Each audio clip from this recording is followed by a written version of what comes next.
Une histoire émouvante. Une femme s'est disputée avec son mari à cause des conditions de vie difficiles. Elle a donc décidé de quitter la maison et de s'enfuir. Elle a attendu que ses enfants et son mari s'endorment pour partir. Quand elle sortait de la maison, elle se faufilait entre les murs et passait sous les fenêtres des maisons du quartier pour que personne ne la voie. Elle raconte: « J'ai entendu d'une des fenêtres une femme en train de prier Allah et de lui demander de guérir son fils paralysé pour jouer et vivre comme le reste des enfants du quartier.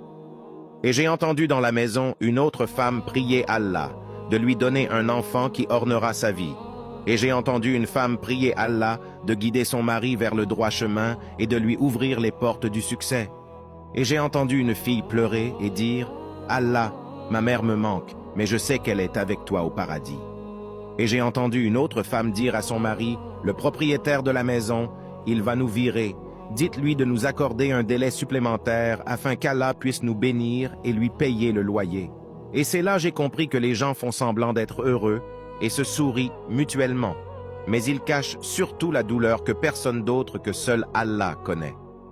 Elle se dépêcha de rentrer chez elle et remercia Allah pour la bénédiction de la maison, des enfants et du mari. La conclusion est que toutes les familles ont des problèmes et des lacunes.